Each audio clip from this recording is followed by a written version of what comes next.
মুসলমান বা মুসলিম এর মানে হলো আল্লাহর প্রতি পূর্ণাঙ্গ বিশ্বাসী। মুসলমান হলো আল্লাহর প্রতি পরিপূর্ণ বিশ্বাসী। আর এই পরিপূর্ণ বিশ্বাসীদের ভিতরে থাকতে হবে ঐক্য। থাকতে হবে কি? বড় করে বলি, কি থাকতে হবে? ঐক্য থাকতে হবে। ইসলামী যে ঐক্য আছে, এই ঐক্যের মূল বিষয়, মূল মেসেজ, মূল সূত্র হলো লা ইলাহা ইল্লাল্লাহু মুহাম্মাদুর রাসূলুল্লাহ সাল্লাল্লাহু আলাইহি ওয়াসাল্লাম।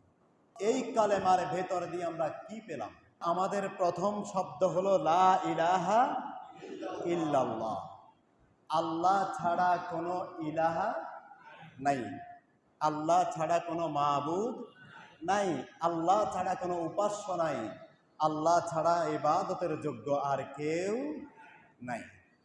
এটা হলো সরল বাংলা অনুবাদ। কিন্তু এই বিষয়টাকে যদি আমরা ব্যাখ্যা করি তাহলে আমরা তিনটা বিষয় পাবো। কয়টা বিষয়? একটা হলো লা ইলাহা ইল্লাল্লাহ, আল্লাহ ছাড়া কোনো মাবুদ নাই। আরেকটা বিষয় আমরা পাবো, সেটা হলো মুহাম্মাদুর রাসূলুল্লাহ সাল্লাল্লাহু আলাইহি ওয়াসাল্লাম। তার মানে ভালোবাসার সর্বোচ্চ জায়গা হতে হবে নবী পাক সাল্লাল্লাহু আলাইহি ওয়াসাল্লাম এবং তার আনুগত্য থাকতে হবে। তৃতীয় যে বিষয়টা আমাদের সামনে আসে সেটা হলো আল্লাহ এবং আল্লাহর রসুল আমাদেরকে কি দিয়েছেন? দিয়েছেন কিতাবুল্লাহ। সুবহানাল্লাহ। কি দিয়েছেন? কিতাবুল্লাহ কাকে বলা হয়?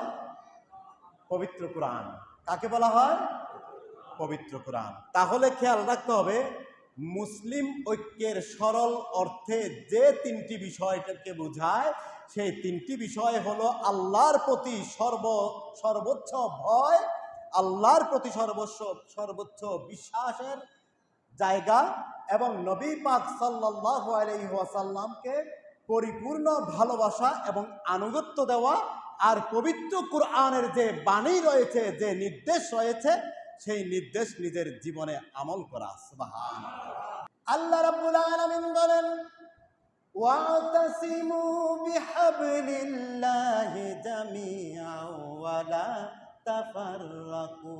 বলি আল্লাহু আকবার।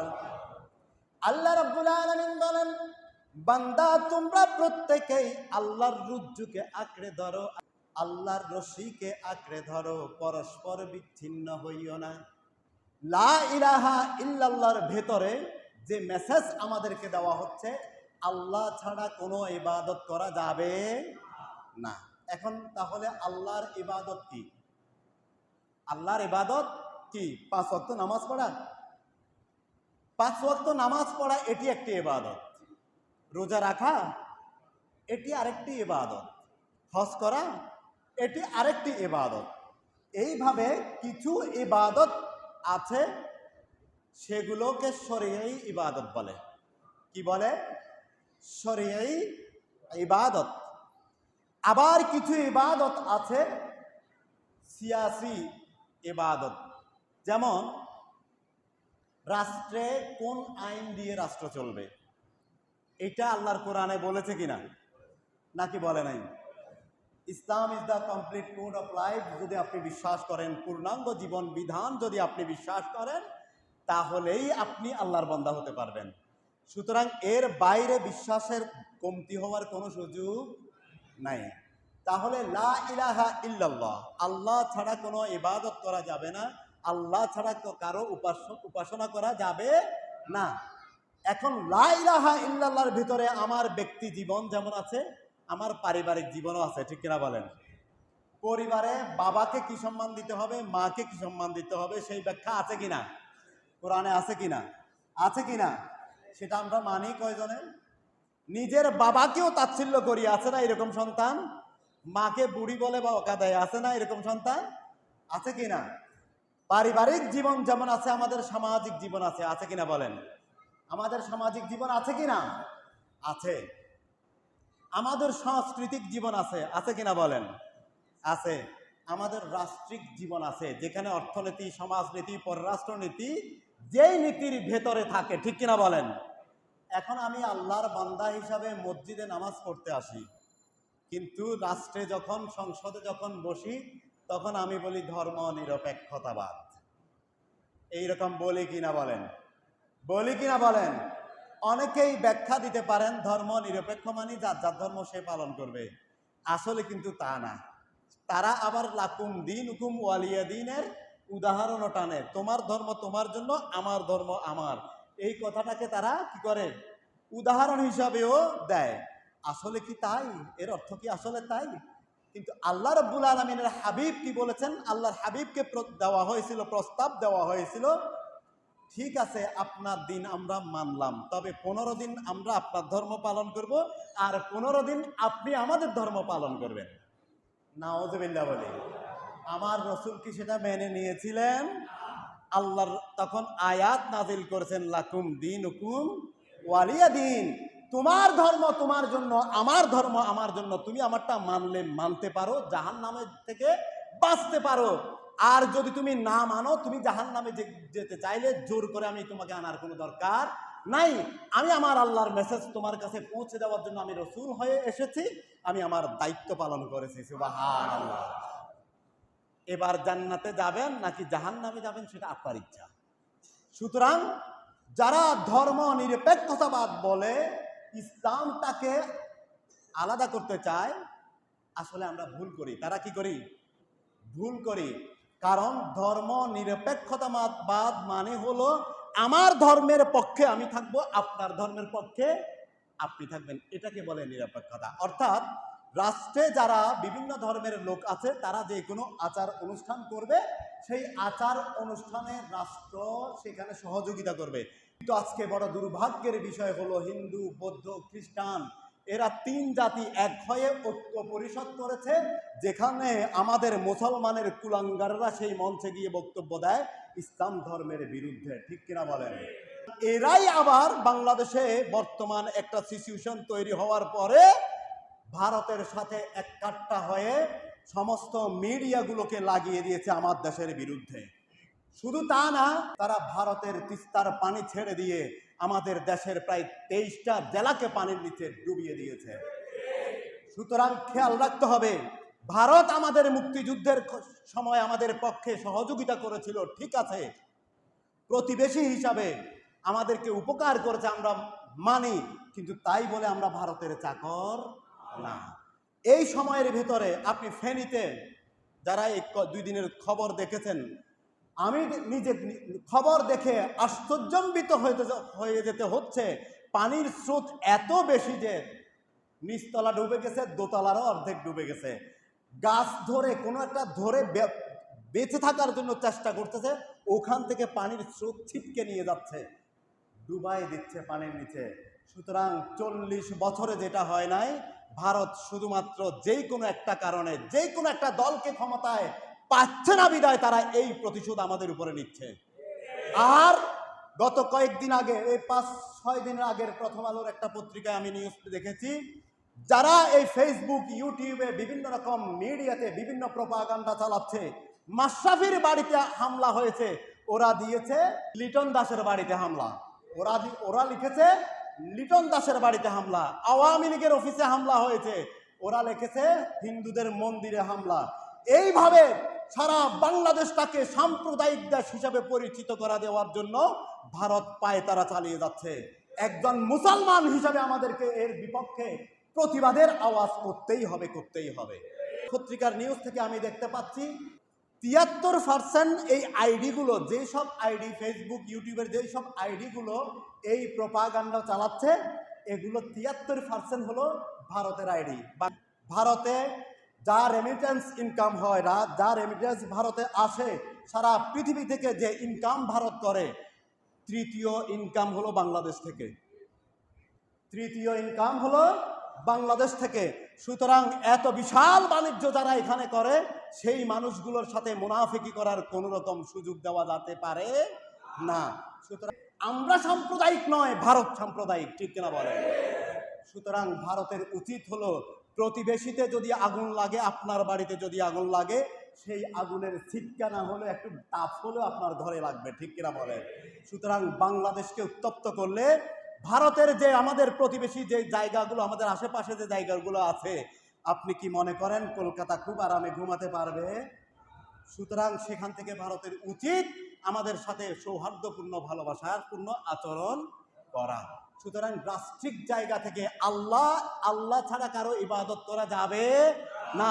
রাষ্ট্রে যারা পররাষ্ট্রনীতি চালাবে, রাষ্ট্রের যারা স্বরাষ্ট্রনীতি চালাবে, রাষ্ট্রের যারা প্রধান কর্মকর্তা থাকবে, আমাদের সেই আওয়াজ আমাদের পক্ষ থেকে তোলা উচিত, ঠিক কিনা বলেন? ইতিমধ্যে কেউ কেউ তুলতেছেন, যারা তুলতেছেন আমরা তাদের সঙ্গে আছি। আপনারা সবাই আছে কিনা বলেন? আছি। সুতরাং এই জিনিসটা আমাদের খেয়াল রাখতে হবে, মনে রাখতে হবে, আমার আপনার যা আছে সব কার? আমার চোখ কার? আমার নাক কার? আমার কান কার? আমার মাথা কার? আমার হাত কার? আমার পা কার? আমার সমস্ত শরীর কার? কোন নেতার কোনো অবদান আছে আমার উপরে? কোন পীর সাহেবের অবদান আছে আমার উপরে? কোন বৈজ্ঞানিকের অবদান আছে আমার উপরে? এক পয়সার অবদান আছে? 16 আনা তাহলে কার? 16 আনা তাহলে কার? সেই আল্লাহর জন্য এক আঙ্গুল উপরে করে তুলুন সবাই, এক আঙ্গুল উপরে করে তুলি, আমরা বলি নারায়ে তাকবীর, নারায়ে রিসালাত। সুতরাং 16 আনা সেই আল্লাহর ইবাদত করতে হবে, একমাত্র সেই আল্লাহর। এটা হলো লা ইলাহা ইল্লাল্লাহর পরিপূর্ণ মেসেজ। ব্যক্তি জীবন থেকে রাষ্ট্রিক জীবন, আন্তর্জাতিক জীবন পর্যন্ত যার কথাই মানতে হবে তিনি হবেন আমার আল্লাহ, এক নম্বর। 2 নম্বরে যেটা, সেটা হলো আমার রসুলের প্রতি পরিপূর্ণ বিশ্বাস এবং আমার রসুলের প্রতি পূর্ণাঙ্গ ভালোবাসা এবং আমার রসুলের আনুগত্য। আমার রসুলের কি? এটা হলো দ্বিতীয় শর্ত। এটা কি শর্ত? দ্বিতীয় শর্ত। সুতরাং এই দ্বিতীয় শর্তে আমাদের খেয়াল রাখতে হবে, আমাদের খেয়াল রাখতে হবে আমার রসুলকে অনেকে আমার মতো মনে করে। আউযুবিল্লাহ, সবাই বলি আমার রসুল কি আমাদের মতো? আমার রসুল কারো মতো? আমার রসুল রসুলের মতো। সুবহানাল্লাহ। দ্বিতীয় আর কোনো উদাহরণ নাই, আল্লাহ আর দ্বিতীয় কোনো উদাহরণ রাখেন নাই। এই রসুলকে ভালোবাসতে হবে আমার জীবনেরও বেশি, আমার জীবনেরও বেশি। আমার সন্তান, আত্মীয় স্বজন, পাড়া প্রতিবেশী, মা বাবা, প্রত্যেকের চাইতে যার প্রতি বেশি ভালোবাসা দিতে হবে তিনি হলেন আমার রসুল। সুবহানাল্লাহ বলি, বড় করে বলি সুবহানাল্লাহ। এই আকীদার জায়গায় যদি সামান্যতম কমতি থাকে, পরিপূর্ণ মোমেন হওয়া যাবে না। তো আমার রসুল রাষ্ট্র ব্যবস্থা দিয়েছেন কিনা? নাকি দেন নাই? দিয়েছেন। তাহলে আমরা সমাজতন্ত্রী হতে পারবো? হতে পারবো? আমার রসুল কি সমাজতন্ত্র দিয়েছেন না ইসলাম দিয়েছেন? আমার রসুল ধর্ম নিরপেক্ষতাবাদ দিয়েছেন না ইসলাম দিয়েছেন? যত মতবাদ আছে সমস্ত মতবাদের সেরা মতবাদ হলো ইসলাম। সুবহানাল্লাহ বলি। ইসলাম কে দিয়েছেন? কে দিয়েছেন? আল্লাহ। আমার আল্লাহ কোনো কিছু কমতি রেখেছেন নাকি সব দিয়েছেন? সুতরাং সব যেহেতু দিয়েছেন, যাকে দিয়েছেন, যার মাধ্যমে পেয়েছি, তাকে আমাদের পরিপূর্ণভাবে মানতে হবে, অনুসরণ করতে হবে। সুবহানাল্লাহ। এখন আমরা যদি আমার রসুলের আশেক দাবি করি, কিন্তু আমার রসুলের অনেক কিছু আমার শরীরের মধ্যে পাওয়া যায় না, আমার পারিবারিক জীবনে পাওয়া যায় না, আমার সামাজিক জীবনে পাওয়া যায় না, আমার অর্থনৈতিক জীবনে পাওয়া যায় না, আমার পররাষ্ট্রনীতিক জীবনে পাওয়া যায় না, আমার স্বরাষ্ট্রনীতিতে পাওয়া যায় না, আমার ন্যাশনাল কনস্টিটিউশনে আমার সেই বিষয়গুলো পরিপূর্ণভাবে তো দূরের কথা, অনেক কিছুই পাওয়া যায় না, যেটা ইসলামের বিপক্ষেও চলে যায়, ঠিক কিনা বলেন? সুতরাং আমাদের খেয়াল রাখতে হবে, আমার রসুলের আনুগত্য যদি না হয় তাহলে মুমিন হওয়া যাবে না। সুতরাং আমার রসুলের আনুগত্য হলো আমার রসুল যে ইসলাম দিয়েছেন সেই ইসলামের ভিত্তিতেই জীবন পরিচালনা করতে হবে। বড় করে বলি আমিন, আরো বড় করে বলি আমিন। তৃতীয় যে বিষয়টা, সেটা হলো পবিত্র কুরআন। সেটা কি? পবিত্র কুরআন। আল্লাহ রাব্বুল আলামিন পবিত্র কুরআনকে মানার জন্য আল্লাহ যেমন বলেছেন লা রাইবা ফি ইনিল হুকমু ইল্লা লিল্লাহ আলা লাহুল খালকু ওয়াল আমর, এই আয়াতগুলো আল্লাহ যেমন দিয়েছেন, শুধু তা না, আল্লাহ রাব্বুল আলামিন যে আয়াত দেওয়ার পরে আল্লাহর রসুল আমাদেরকে বলতেছেন যে তোমাদের ভিতরে মতানৈক্য থাকতে পারে। মতানৈক্য কি?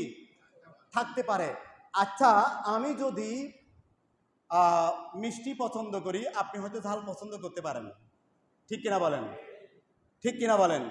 আমি যদি পুঁই শাক পছন্দ করি, আপনি হয়তো লাল শাক পছন্দ করতে পারেন, ঠিক কিনা বলেন? আমি গরুর মাংস পছন্দ করি, আপনি হয়তো মুরগিরটা পছন্দ করতে পারেন, ঠিক কিনা বলেন? সুতরাং রুচির জায়গায় যেমন আমার আপনার মধ্যে ডিফার হতে পারে, আমার আপনার পোশাকেও ডিফার হতে পারে, আমার আপনার চিন্তা চেতনায়ও ডিফার হতে পারে, ঠিক কিনা বলেন? পার্থক্য হওয়াটা স্বাভাবিক, কিন্তু এই বিষয়ে আমাদের খেয়াল রাখতে হবে, আল ইত্তেহাদ ওয়াল ইত্তেফাক মাল ইখতিলাফ। আল ইত্তেহাদ ওয়াল ইত্তেফাক মাল ইখতিলাফ, এই বিষয়টা আমাদের খেয়াল রাখতে হবে। বিভিন্ন মতসহ ঐকমত্য, কি বলেছি আমি? বিভিন্ন মতসহ ঐকমত্য হতে হবে আমাদেরকে। তার মানে হলো, আপনি যাই পছন্দ করুন না কেন, আমার আপনার মূল ঠিক আছে কিনা দেখতে হবে। আমার আপনার কি আছে কিনা, মূল ঠিক আছে কিনা দেখতে হবে। যেমন রসুনের কোষ, রসুনের মধ্যে অনেকগুলো পার্ট, অনেকগুলো কোষ থাকে কিনা, কিন্তু প্রত্যেকটা আলাদা আলাদা কভারেজ, ঠিক না? প্রত্যেকটার আলাদা পাতলা আবরণ আছে। প্রত্যেকে আমি ওর সাথে বাঁচবো না, ওর সাথে সে বাঁচবে না, একজনের সাথে একজন বাঁচবে না, ঝগড়া করবে না, কিন্তু প্রত্যেকে আবার গোড়াতে গিয়ে এক, ঠিক কিনা বলেন? ঠিক কিনা বলেন? সুতরাং মুসলমান যদি হতে হয়, আমার রসুল বলতেছেন, আমাকে যদি বিশ্বাস করতে হয়, আমার কুরআন দেওয়া আল্লাহর এই বাণী পবিত্র কুরআনকে যদি তুমি মানো, মুসলমান যদি তুমি হতে চাও, ঐক্যের আওতায় যদি তুমি থাকতে চাও, তাহলে রসুনের মতো করে আল ইত্তেহাদ ওয়াল ইত্তেফাক মাল ইখতিলাফ, তোমার ভিতরে বিভিন্ন মত থাকবে, কিন্তু তুমি আসলে গিয়ে এক থাকবে। সুবহানাল্লাহ বলে। মুসলমান কাকে বলে আমার রসুল ব্যাখ্যা দিচ্ছেন। আমাদের নামাজ আমাদের কিবলা, আমাদের নামাজ আমাদের কিবলা, আমাদের হালাল হারাম, যে পশু জবাই করলে হালাল, এটাকে যারা হালাল মানে তারা হলো মুসলিম। সুবহানাল্লাহ বলি। এখন আমরা কি মুসলিম হব, নাকি ভাইয়ে ভাইয়ে আলাদা আলাদা হব? আমরা মুসলমান হব নাকি ভাইয়ে ভাইয়ে আলাদা হব?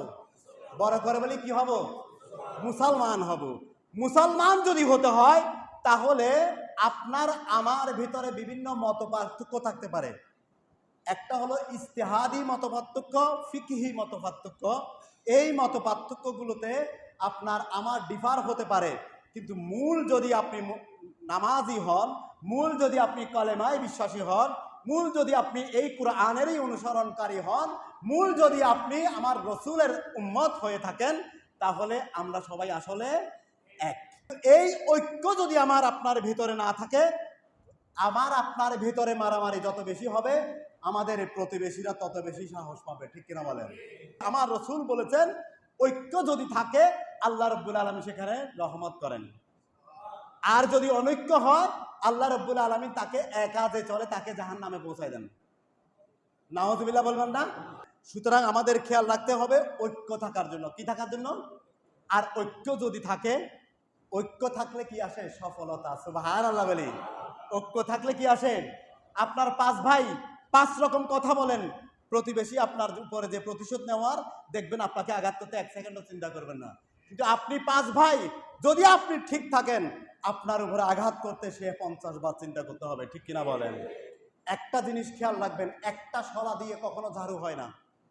হয়? একটা শলা দিয়ে কখনো ঝাড়ু হয় না। অনেকগুলো শলা এক জায়গায় এলেই তখন ঝাড়ু হয়, ঠিক কিনা বলেন? তখনই আপনি ময়লা পরিষ্কার করতে পারবেন, ঠিক কিনা বলেন? এই রাষ্ট্রে, এই সমাজে প্রত্যেকটা রন্ধ্রে রন্ধ্রে ময়লা ঢুকে আছে কিনা বলেন? দুর্নীতির ময়লা, স্বজনপ্রীতির ময়লা। আপনি দেখেন, একটা উদাহরণ যদি দিই, ৮১,০০০ মুক্তিযুদ্ধ আমাদের দেশে, কতজন? ৮১,০০০। কিন্তু ভাতা খেয়েছে প্রতি মাসে ২.৫ লক্ষ মানুষ। এই টাকা কার? জনগণের। যেই রিক্সা চালক ৮০ টাকা দিয়ে চাউল কিনতে বাধ্য হয়েছে, তার টাকাটা নিয়ে গেছে ওই ২.৫ লাখ মানুষ ভাগ করে নেওয়ার জন্য। তো এইরকম কেন হয়? কারণ আমাদের ভিতরে আমরা নাই, আমরা সত্যিকারভাবে আমাদেরকে চিনতে পারে নাই, আমরা সত্যিকারভাবে আমাদের অধিকার সম্পর্কে আমরা সচেতন না, আমরা নিজেরা ঐক্যও না। যাই হোক, এই ছাত্রদের ঐক্যের ভিতর দিয়ে যেই পরিবেশ এসেছে জীবন দিতে হয়েছে, তাদের রক্তের বন্যায় ভেসে যাচ্ছে এই দেশ। আর এর ভিতর দিয়ে আল্লাহ যে পরিবেশ আমাদেরকে দিয়েছেন, এটার কারণে আমাদের কি থাকতে হবে, এই এই এই যে ছোটা ছোটা আলাদা আলাদা আঙ্গুল, এগুলোকে এক করতে হবে। কি করতে হবে? বড় করে বলি, কি করতে হবে? আপনি একটা আঙ্গুল দিয়ে কোনো কিছু করতে গেলে ওই শক্তি পাবেন না যেই শক্তি আপনি এই হাতে ধরলে পাবেন। ঠিক কিনা বলেন? সুতরাং 5টা আঙ্গুল 5 রকম হতে পারে, 5 ভাই 5 রকম হতে পারে, এই সমাজের মানুষ একরকম হতে পারে, আরেক সমাজের মানুষ আরেক রকম হতে পারে, কিন্তু মূল জায়গায় এসে, এই হাতের কবজির জায়গায় এসে দেখেন প্রত্যেকের সংযোগ এই কবজির সাথে। ঠিক কিনা বলেন? সুতরাং আমাদের খেয়াল রাখতে হবে, এককভাবে আমরা অনেক কিছু করতে পারবো না, কিন্তু যখন ঐক্য হব এমন ধরা ধরবো আর কেউ ছুটতে পারবে না। সুতরাং আমাদেরকে খেয়াল রাখতে হবে, আমার রসুল বলেছেন ঐক্য হওয়ার জন্য। কি হওয়ার জন্য বলেন? ঐক্য হওয়ার জন্য। মুসলমানদেরকে খেয়াল রাখতে হবে, আমরা একটা দেহ। আমরা কয়টা দেহ? সারা পৃথিবীর যত মুসলমান আসলে মূলত একটা বডি, একটা। এই জাতি হিসাবে বাংলাদেশি যারা আমরা, কথার কথা, আমরা একটা বডি, জাতিগত দিক থেকে আমরা একটা বডি, কিন্তু সারা পৃথিবীর মুসলমান একটা আলাদা বডি। ঠিক কিনা বলেন? সেই বডির যেখানেই, পৃথিবীর যেখানেই কোনো মুসলমানের পায়ের তলায় প্যারাক ফুটলে মাথা পর্যন্ত যেমন খবর হয়ে যায়, অনুরূপভাবে মুসলমানের কোথাও আঘাত হলে, মুসলমান কোথাও ক্ষতিগ্রস্ত হলে আগে আমাদের পরিচয়, যেহেতু মুসলমান, সেই কারণে আমাদের খারাপ লাগতে হবে, আনন্দের সময় আনন্দ লাগতে হবে। ঠিক কিনা বলেন? আর আমার দেশি হিসাবে, বাংলাদেশি নাগরিক হিসাবে, আমার দেশের হিন্দু হোক, বৌদ্ধ হোক, খ্রিস্টান হোক, যিনি যেখানে আক্রান্ত হবেন, আমি আমার দেশের নাগরিক হিসাবে আমার কাছে খারাপ লাগতে হবে। ঠিক কিনা বলেন? ফেনীতে বন্যায় যারা ডুবে যাচ্ছে, সেখানে হিন্দু, বৌদ্ধ, খ্রিস্টান খুঁজ করে করে ডুবতেছে নাকি সবাই ডুবতেছে? সুতরাং সবার জন্য আমাদের কষ্ট। যার যেখান থেকে যতটুকু শক্তি সম্ভব আপনার সহযোগিতা করবার জন্য এগিয়ে আসবেন। যারা যেখান থেকে এইসব বন্যা দুর্গত এলাকায়, আল্লাহ রাব্বুল আলামিন সেদিকে আমাদের যাওয়ার তৌফিক দিন। সবাই বলি আমিন। আল্লাহ রাব্বুল আলামিন বলতেছেন কি, ফামান তাবিয়া হুদায়া ফালা খাউফুন আলাইহিম ওয়ালা হুম ইয়াহজানুন।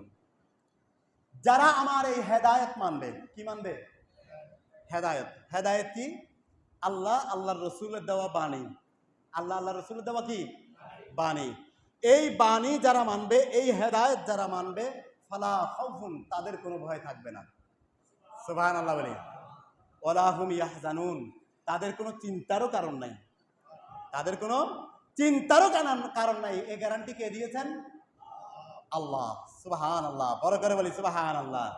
আল্লাহ রাব্বুল আলামিন বলেন, ওয়া আম্মা মান খাফা মাকামা রাব্বিহি ওয়া নাহান নাফসা আনিল হাওয়া ফাইন্নাল জান্নাতা হিয়াল মাওয়া। বলি আল্লাহু আকবার। আল্লাহ রাব্বুল আলামিন বলেন, বান্দা তুমি যদি ভীতির সাথে, ভয়ের সাথে আমার সামনে দাঁড়াতে পারো, আর তোমার ভিতরে যে কুপ্রবৃত্তি রয়েছে, শয়তানের প্ররোচনা রয়েছে, এগুলোকে তুমি যদি দমন করতে পারো, ফাইন্নাল জান্নাতা হিয়াল মাওয়া, তোমার জন্য যে জান্নাত আমি অপেক্ষা করে রেখেছি, সেই জান্নাতের নাম জান্নাতুল মাওয়া। বড় করে বলি সুবহানাল্লাহ। সুতরাং গ্যারান্টি কে দিয়েছেন? আল্লাহ দিয়েছেন। এই কারণে আমাদের খেয়াল রাখতে হবে, আমাদের সংস্কৃতি অনন্ত ক্ষয় এক সম্পদ। আমাদের সংস্কৃতি কি? অনন্ত ক্ষয় এক সম্পদ। আমাদের সামাজিকতা এই জাতিসত্তার বিশাল এক অহংকার। আমাদের সামাজিকতা এই জাতিসত্তার বিশাল এক অহংকার। সুতরাং আমাদের এই জাতিসত্তার এই অহংকারকে ধরে রাখতেই হবে, ধরে রাখতেই হবে। আর এটি সম্ভব বৈষম্যহীন, দুর্নীতিমুক্ত, সুশাসনের গণতান্ত্রিক বাংলাদেশে। বৈষম্যহীন, দুর্নীতিমুক্ত, সুশাসনের গণতান্ত্রিক বাংলাদেশে। সুতরাং এই বাংলাদেশ নির্মাণ করা একার কারো পক্ষে সম্ভব না। আগের পার্লামেন্টে কয়জন ছিল? 300 জন। এখন কয়জন? 21 জন। অন্তর্বর্তীকালীনে কয়জন? 21 জন। সুতরাং 300 জনের কাজ 21 জনে করবেন। 300 জনের কাজ কয়জনে করবেন? 21 জনে করবেন। করতে গেলে সহযোগিতা আমাদের লাগবে কিনা বলেন? আমরা প্রত্যেক জায়গা থেকে তারা কি করছে এই সময়টুকু তাদেরকে দিতে হবে। এই সময়টুকু তাদেরকে কি দিতে হবে? দিতে হবে, যাতে করে ভবিষ্যতে আর কোনো বদমাইশ, কোনো লুটেরা যেন আর এই দেশটাকে ধ্বংস করতে না পারে। সুতরাং এই জায়গায় আমাদের সচেতন থাকতে হবে। আরেকটা বিষয় আপনাদের সাথে বলি, সংখ্যায় যদি সত্যের পথে আপনি কমও থাকেন, আপনি যদি কমও থাকেন, যদি ন্যায়ের পথে থাকেন, বিজয়ী করে দেবেন কে? আল্লাহ রাব্বুল আলামিন বলেন, কাম মিন ফিআতিন কলিলাতিন গালাবাত ফিআতান কাসীরাতান বিইজনিল্লাহি ওয়াল্লাহু মা'আস সাবিরিন। বলি আল্লাহু আকবার। আল্লাহর হুকুমে অনেক ক্ষুদ্র ক্ষুদ্র দলগোষ্ঠী, অনেক ক্ষুদ্র ক্ষুদ্র জাতি সত্তাকেও আল্লাহ রাব্বুল আলামিন বিশাল বাহিনীর উপরে বিজয়ী করে দিয়েছেন। সুবহানাল্লাহ। বদর যুদ্ধে কয়জন ছিল? 313 জন। কয়জন ছিল? 313 জন, হাজার জনকে বুলণ্ঠিত করে বিজয়ী লাভ করেছেন, ঠিক কিনা বলেন? সুতরাং সেই ঈমান যদি আমাদের ভেতর থাকে, বিজয় দেওয়ার মালিক কে? আল্লাহ। নাকি আমরা খুব বেশি টাকা পয়সার পিছনে ছুটব? খুব বেশি টাকা পয়সার পিছনে হাজার কোটি টাকা দেশের বাইরে পাচার হয়েছে, কিন্তু 2 ঘন্টা 1 ঘন্টা আগেও জানতেন না তার জন্য প্লেটে যে খাবারগুলো রান্না করে রাখা হয়েছে তিনি সেগুলো খেতে পারবেন না, ঠিক কিনা বলেন? ওই খাবার ছাত্ররা গিয়ে সেখানে খেয়েছে, ঠিক কিনা বলেন? আধা ঘন্টা আগে 1 ঘন্টা আগেও টেবিলে সাজানো খাবার আল্লাহ রাব্বুল আলামিন বলতেছেন, ওয়া তুইজ্জু মান তাশা ওয়া তুযিল্লু মান তাশা বিয়াদিকাল খায়র। ক্ষমতা দেওয়ারও মালিক আমি, আর নামারও মালিক আমি। তোমার সামনে খাবার খাওয়ারও সময় দেব না, ঠিক কিনা বলেন? সুতরাং খেয়াল রাখতে হবে আমাদেরকে এই বিষয়গুলো, আমরা যেন আল্লাহ রাব্বুল আলামিনের প্রকৃত বান্দা হতে পারি। একটা জিনিস মনে রাখবেন, এই দুনিয়া একটা ঘূর্ণির ভিতর দিয়ে যাচ্ছে। কিসের ভিতর দিয়ে? কেউ গাড়িতে উঠতেছে, কেউ গাড়ি থেকে নামতেছে, ঠিক কিনা বলেন? ঠিক কিনা বলেন? কেউ মৃত্যুবরণ করতেছে, কেউ নতুন জন্ম নিচ্ছে, ঠিক কিনা বলেন? সুতরাং আপনার হাতে কোনো ক্ষমতা আছে? আছে? নাই। টান দেবে, সঙ্গে সঙ্গে হাজিরা দিতে হবে, ঠিক কিনা বলেন? নামাই দেবে, সঙ্গে সঙ্গে তাহাতার ছাড়াই চলে যেতে হবে, ঠিক কিনা বলেন? মুখ দেখানোরও আর কোনো সুযোগ থাকবে না। সুতরাং এই জায়গা আমাদের খেয়াল রাখতে হবে। আর একটা জিনিস, গুরুত্বপূর্ণ বিষয় প্রত্যেকেই ব্যক্তি জীবনে মনে রাখবেন, আমরা জন্মের প্রয়োজনে ছোট হয়েছি, ঠিক কিনা বলেন? আর মৃত্যুর প্রয়োজনে আমরা বড় হচ্ছি, বুড়ো হচ্ছি, ঠিক কিনা বলেন? জন্মের প্রয়োজনে আমরা ছোট হয়েছি, কিন্তু মৃত্যুর প্রয়োজনে বড় হচ্ছি এবং বুড়ো হচ্ছি। সুতরাং প্রতি মুহূর্ত নিজেকে নিয়ে ভাবুন, দেখবেন আপনি আল্লাহকে পেয়ে গেছেন। সুবহানাল্লাহ।